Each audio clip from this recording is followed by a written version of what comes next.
अगर आपने भी आज तक सिर्फ सीयूडी पीजी इस नाम को सुना है, यानी कि इस एंट्रेंस एग्जाम के बारे में सुना है, काफ़ी सारी चीज़ें समझने की कोशिश भी की है, लेकिन आज तक आपको कंप्लीट क्लैरिटी नहीं मिली, या फिर अभी भी आपको ये डाउट्स हैं कि एग्जाम पैटर्न यहाँ पर क्या होता है एंड सिलेबस क्या होता है, यानी कि हमें क्या क्या चीज़ें यहाँ पर प्रिपेयर करनी पड़ती हैं। तो चलिए आज आपके सारे डाउट्स क्लियर कर देते हैं। वो सभी स्टूडेंट्स जो कहीं ना कहीं सीयूडी पीजी 2027 में अपियर करने के बारे में सोच रहे हैं, उन सबकी की सारी जो कंफ्यूजन है वो कर देते हैं एक ही बारी में clear. Hello everyone, welcome to CUD PG अड्डा 24/7। दिस इज प्रिया एंड आज आपके सारे डाउट्स हम करने वाले हैं इस एक वीडियो के थ्रू क्लियर। तो देखो, सबसे पहले तो ये समझ लो कि सीयूडी पीजी क्या है। अगर आप में से किसी को नहीं पता तो शॉर्ट में कहूँ तो अगर आप किसी यूनिवर्सिटी से मास्टर्स परस्यू करने के बारे में प्लान कर रहे हो तो सीयूडी पीजी उस यूनिवर्सिटी तक पहुंचने के लिए एंट्रेंस एग्जाम है। इस एग्जाम में आप अपना एक सब्जेक्ट चूज करते हो। वो सब्जेक्ट क्या होगा जिसमें आगे आप मास्टर्स परस्यू करना चाहते हो। बस आपको उसी सब्जेक्ट का सिलेबस उठाना है, उस सिलेबस को पूरा का पूरा प्रिपेयर करना है। सीयूडी पीजी का जब पेपर होगा उसी सब्जेक्ट के लिए एग्जाम देना है और वहीं पर लाए गए स्कोर के बेसिस पर बहुत सारी यूनिवर्सिटीज जो सीयूडी पीजी के अंडर आती हैं, यानी कि सीयूडी पीजी के स्कोर के बेसिस पर आपको एडमिशन देती हैं। तो बस वो यूनिवर्सिटी सीयूडी पीजी में जो आपका स्कोर है उसके बेसिस पर आपको एडमिशन के लिए एलिजिबल मानती है। ये है आपका सीयूडी पीजी एग्जाम और ये है सीयूडी पीजी एंट्रेंस एग्जाम का रोल आपको टॉप यूनिवर्सिटीज तक पहुंचाने में। अब एक सिंपल सी बात है, ऑलमोस्ट जितनी भी टॉप यूनिवर्सिटीज है वो सीयूडी पीजी का ही स्कोर एक्सेप्ट करती हैं, चाहे दिल्ली यूनिवर्सिटी हो, चाहे जवाहरलाल नेहरू यूनिवर्सिटी हो, चाहे बीएचयू हो, या फिर और भी बहुत सारी टॉप यूनिवर्सिटीज।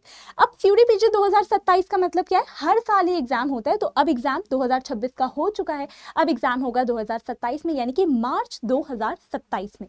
और उस टाइम पर मैम क्या हम एग्जाम दे सकते हैं? अगर आप फाइनल ईयर स्टूडेंट हो और अगर आपने या फिर अपनी पहले ही ग्रेजुएशन कंप्लीट कर लिए तो ये दोनों ही कैटेगरी के स्टूडेंट मार्च 2027 में एग्जाम दे सकते हैं। लेकिन ये याद रखना, एग्जाम मार्च में है, लेकिन इसके एग्जाम के फॉर्म जो है, एप्लीकेशन फॉर्म, वो दिसंबर या फिर जैन के अराउंड आउट हो जाएंगे। तो उस टाइम पर एप्लीकेशन फॉर्म फिल कर लेना और पूरी गाइडेंस इसी चैनल पर मिलेगी, तो सब्सक्राइब करके भी रख लेना। चलिए, ये तो बात हो गई सीयूडी पीजी के बारे में। अब हमें ये समझना है कि इस एग्जाम का पैटर्न क्या है और इस एग्जाम का सिलेबस क्या है। अब देखिए, एक छोटी सी बात मैं आप सभी बच्चों को यहाँ पे बता दूं, अगर आपको पता ना हो, कि आपको जिस सब्जेक्ट में आगे मास्टर्स करनी है बस आपको उसी के लिए प्रिपेयर करना है। फॉर एग्जाम्पल, अगर आप ये प्लान कर रहे हो कि मुझे मास्टर्स इन इकोनॉमिक्स करनी है तो बस आप सीयूडी पीजी का जो इकोनॉमिक्स का सिलेबस है उसे प्रिपेयर करोगे। अगर आप प्लान कर रहे हो कि आपको पॉलिटिकल साइंस में मास्टर्स करनी है तो बस आप सीयूडी पीजी का जो पॉलिटिकल साइंस का सिलेबस है उसे प्रिपेयर करोगे। तो ये छोटी सी चीज आप लोगों को क्लियर होनी चाहिए। चलिए बात करते हैं एग्जाम पैटर्न के बारे में। तो यहाँ पर इन टोटल आपको 75 क्वेश्चंस मिलते हैं और वो क्वेश्चंस कंप्लीटली आप जिस सब्जेक्ट के लिए अपीयर कर रहे हो उसका जो सिलेबस है सीयूडी पीजी का वहीं से ही बनते हैं और कुछ भी नहीं। ओके, अब सिलेबस में भी ऐसा नहीं है कि जो सिर्फ लिख दिया वहीं से सवाल बनेंगे, कुछ क्वेश्चंस एक्स्ट्रा भी बन सकते हैं, लेकिन हाँ, जो आपका सब्जेक्ट है सवाल वहीं से ही बनेंगे और कोई भी अदर सेगमेंट यहाँ पर नहीं पूछा जाएगा। ओके, उसके अलावा हर क्वेश्चन यहाँ 4 मार्क्स कैरी करता है, मतलब क्वेश्चन है, करेक्ट आंसर दोगे तो आपको 4 नंबर मिलेंगे। लेकिन यहाँ पर एक इंपॉर्टेंट चीज़ ये भी है कि नेगेटिव मार्किंग होती है और इसी नेगेटिव मार्किंग की वजह से कई बार स्टूडेंट्स का ओवरऑल जो स्कोर है वो कम हो जाता है और टॉप यूनिवर्सिटीज़ वो मिस कर देते हो। तो आपको ये गलती नहीं करनी है, टाइम पे अपनी प्रिपरेशन को स्टार्ट करना है। तो यहाँ पे -1 की नेगेटिव मार्किंग है, मतलब 1 नंबर डिडक्ट हो जाता है गलत आंसर देने पर। टोटल 90 मिनट का समय मिलता है 75 क्वेश्चन अटेम्प्ट करने के लिए। 300 मार्क्स का पेपर है, 75 क्वेश्चन है, हर क्वेश्चन की जो वेटेज है वो 4 नंबर की है, तो इस हिसाब से 300 नंबर का पेपर है। इसी 300 में से आपका स्कोर बनता है और उसी स्कोर के बेसिस पर अगर आप किसी यूनिवर्सिटी की कट ऑफ या फिर मेरिट लिस्ट क्लियर करते हो तो वहां पर आपका एडमिशन होता है। उसके अलावा एग्जाम पूरा कंप्यूटर बेस्ड ही रहने वाला है, मतलब स्क्रीन पर ही आपका पूरा पेपर रहने वाला है। और एग्जाम में सबसे अच्छी बात यह है कि ऑब्जेक्टिव क्वेश्चन है, यानी कि सिर्फ और सिर्फ एमसीक्यूज ही पूछे जाएंगे, 75 एमसीक्यूज ही होंगे। ठीक है, अब जैसा कि मैंने कहा कि ये जो टोटल क्वेश्चंस हैं या जो 300 मार्क्स का पेपर है ये सिर्फ और सिर्फ कहाँ से बनेगा? आप जिस सब्जेक्ट के लिए प्लान कर रहे हो आगे मास्टर्स परस्यू करने के लिए बस उसी सब्जेक्ट के सिलेबस से बनेगा। अब कई बार काफ़ी सारे स्टूडेंट्स ये जानना चाहते हैं कि मैम सीयूडी पीजी के अंडर कौन कौन से सब्जेक्ट्स आते हैं, मतलब कि अगर मैं इस सब्जेक्ट के लिए अपीयर करना चाहती हूँ या इस सब्जेक्ट के लिए अपीयर करना चाहती हूँ तो क्या वो सीयूडी पीजी के अंडर आता है? तो देखो मैं आपको दिखा देती हूँ, यहाँ पर ऑलमोस्ट सीयूडी पीजी के अंडर 157 सब्जेक्ट्स आते हैं। तो देयर इज नो चांस कि आपका सब्जेक्ट गलती से भी मिस हो जाए। फिर भी आप अगर चेक करना चाहो तो चेक कर सकते हो। यहाँ पर ये सारे सब्जेक्ट्स हैं जो कॉमन पेपर कोड के अंडर आते हैं। लैंग्वेज वाले जो सारे के सारे हैं वो, उसके अलावा आपके पास साइंस के अंडर जो जो यहाँ पर सब्जेक्ट्स हैं जिसके लिए आप अपीयर कर सकते हो, यहाँ पर सिमिलरली ह्यूमैनिटीज़ के लिए हैं। तो ये पूरी की पूरी लिस्ट है, आप इसे चेक कर सकते हो। इफ़ यू वांट तो मैं आपको यहाँ पर अपने टेलीग्राम का लिंक प्रोवाइड कर दूंगी, टेलीग्राम पर आप कनेक्ट कर लेना, वहाँ पर मैं आपके लिए PDF अपलोड कर दूंगी, आप वहाँ से भी एक्सेस कर सकते हो। ओके, ठीक है। तो इतने सारे सब्जेक्ट्स हैं, ऑलमोस्ट मैंने जैसा कि आपसे कहा कि 157 सब्जेक्ट है। तो मैंने आपको सबसे पहले यहाँ पे सब्जेक्ट्स की लिस्ट दिखा दी है, और 2026 के नोटिफिकेशन के अनुसार NTA ने खुद ही शेयर किया था कि ऑलमोस्ट यहाँ पे 157 सब्जेक्ट्स के लिए एग्जाम लिया जाता है। और वो कौन से 157 सब्जेक्ट थे वो मैंने आपको यहाँ पे लिस्ट में दिखाए। लेकिन आपको तो पूरे के पूरे 157 सब्जेक्ट्स को नहीं देखना ना, आपको तो सिर्फ एक सब्जेक्ट के लिए एग्जाम देना है। तो आपके सब्जेक्ट का जो सिलेबस है वो आपको कैसे मिलेगा। फॉर एग्जाम्पल, कोई बच्चा इकोनॉमिक्स के लिए अपियर करना चाहता है तो वो इकोनॉमिक्स का सिलेबस कहाँ से जाके देखे। किसी को पॉलिटिकल साइंस के लिए करना है, किसी को सोशियोलॉजी के लिए करना है, इंग्लिश लिटरेचर के लिए करना है। How do you get your syllabus? बहुत सिंपल सा प्रोसीजर है, और वो भी एकदम आपको क्लियर कर देते हैं कि हर एक सब्जेक्ट का सिलेबस आपको कहाँ से मिलता है। तो सिंपल सा प्रोसेस है, देखिए इस तरीके से आपको जाना है और टाइप करना है CUD PG NTA। इस तरीके से लिखोगे, वेबसाइट खुल जाएगी। वेबसाइट पे आपको सिलेबस का ऑप्शन शो होगा, सिलेबस वाले सेक्शन पे क्लिक करोगे तो आपको ऐसे 5 डोमेन्स शो होंगे, सॉरी 6 डोमेन्स शो होंगे, ठीक है। साइंस के अंडर जो जो सब्जेक्ट्स आते हैं वो साइंस के अंडर आ जाएंगे। MTech है, लैंग्वेज है, ह्यूमैनिटीज़ है, कॉमन है, आचार्य। तो मान लो कोई बच्चा ऐसा है जो उस सब्जेक्ट के लिए अपीयर करना चाहता है जो साइंस डोमेन के अंडर आता है। तो मान लो मैंने साइंस पे क्लिक करा। अब साइंस डोमेन के अंडर जितने भी सब्जेक्ट्स यहाँ पर CUD PG ऑफर कर रहा है, एग्जाम ले रहा है, वो सारे सब्जेक्ट्स आ जाएंगे। Agricultural science, agro forestry, botany, chemistry, ये सब कुछ आ जाएगा, लाइफ साइंसेज वगैरह सब कुछ।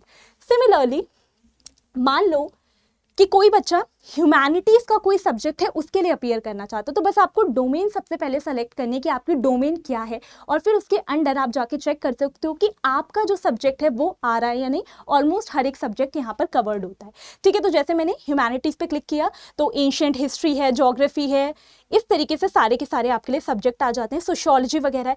मान लो फिर मैं सोशियोलॉजी पे क्लिक करूंगी तो जिस सब्जेक्ट पे क्लिक करोगे उसका सिलेबस आपके सामने, बस इतना सिंपल सा प्रोसेस है। अब काफ़ी सारे ऐसे पेपर हैं जो कॉमन पेपर कोड के अंडर आते हैं, जैसे इकोनॉमिक्स जो है वो कॉमन पेपर कोड के अंडर आता है, और भी बहुत सारे सब्जेक्ट्स हैं। तो जब आप उस पर क्लिक करोगे तो आपके सामने अगेन पूरी की पूरी लिस्ट निकल कर आ जाएगी।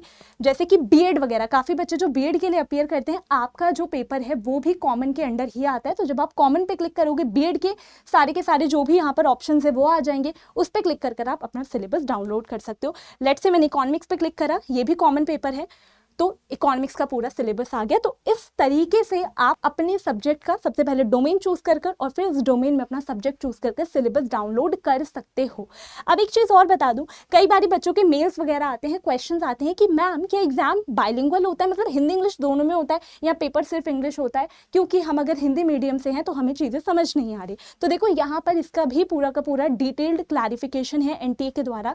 यहाँ पर बताया गया है कि देखिए मोस्टली ज़्यादातर सब्जेक्ट के लिए जो पेपर है वो हिंदी और इंग्लिश दोनों फॉर्म में अवेलेबल होता है, यानी कि बाइलिंगुअल होता है। लेकिन कुछ एक्सेप्शंस भी हैं, जैसे जो लैंग्वेज वाले पेपर हैं, जो MTech या हायर साइंसेज वाले पेपर हैं, जो आचार्य पेपर्स हैं, उनके बारे में इन्होंने स्पेशल मेंशन यहाँ पर कर रखा है कि उनके लिए कुछ और सिस्टम है, ठीक है। जैसे कि MTech और हायर साइंसेज का जो पेपर है वो सिर्फ और सिर्फ इंग्लिश में होगा। उसके अलावा हमारे जो ह्यूमैनिटीज़ के पेपर्स हैं या साइंसेस के अंडर जो पेपर आते हैं, कॉमन पेपर कोड्स वगैरह, वो बाइलिंगुअल ही रहते हैं। तो जो एक्सेप्शन है वो इन्होंने मेंशन कर दिए, लेकिन उसके अलावा बाकी सभी सब्जेक्ट हिंदी और इंग्लिश दोनों में आपको देखने को मिल जाते हैं। तो आपको कंसर्न होने की ज़रूरत नहीं है कि मीडियम ऑफ क्वेश्चन पेपर क्या रहने वाला है और क्या हम अटेम्प्ट कर पाएंगे या फिर नहीं।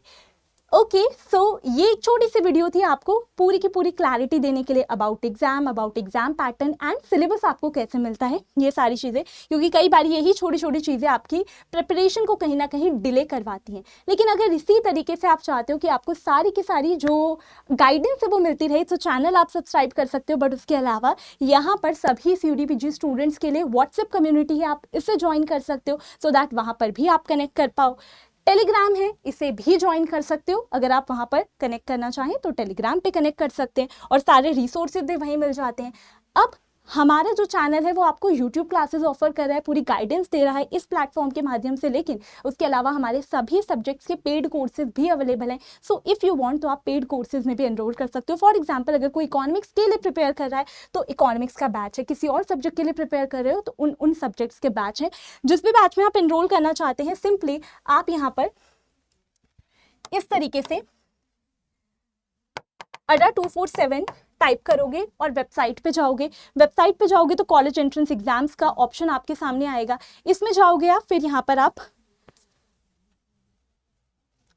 यहाँ पर आप चूज कर लेना पहले CUD PG, फिर CUD PG के जितने भी हमारे सब्जेक्ट्स हम ऑफर कर रहे हैं और जो भी हमारे पास उसमें कोर्सेज हैं, जो भी पेड कोर्सेज है उसके ऑप्शंस आ जाएंगे। फॉर एग्जांपल आपने CUD PG इकोनॉमिक्स पे क्लिक करा, महापैक है, अल्टीमेट 3.0 है, सब आ जाएगा। उसके बाद उस पर क्लिक करना और यहाँ पर आपके लिए कोड है दैट इज PY19, इसे आप अप्लाई कर लोगे तो आपको जिस भी बैच में आप एनरोल कर रहे हो उस टाइम पर अगर आप यहाँ पर इस तरीके से बाय नाउ पे क्लिक करने के बाद कोड अप्लाई करते हैं, जाके कोड अप्लाई यहाँ पे कर लेते हैं PY19, तो आपको एडिशनल डिस्काउंट मिल जाता है और ये जो प्राइस आपको शो हो रही है इससे भी कम आपको प्राइस मिलेगी यहाँ पे, ठीक है। तो और कोई भी अगर आपकी क्वेरी हो बैच रिलेटेड या otherwise preparation related, this is the email ID जहाँ पर आप कॉन्टैक्ट कर सकते हैं डायरेक्टली। अभी अगर आप इनरोल करते हैं तो आपको 45% ऑफ मिल रहा है बैचेस पे, तो जल्दी से जाकर आप इनरोल भी कर सकते हैं अभी। So thank you so much everyone. आज के वीडियो से आई होप स्टूडेंट्स को हेल्प मिले और आप अपनी प्रिपरेशन स्टार्ट कर पाएं। बाकी पूरी गाइडेंस यहीं मिलने वाली है, तो इसी चैनल से आपको जुड़े रहना है।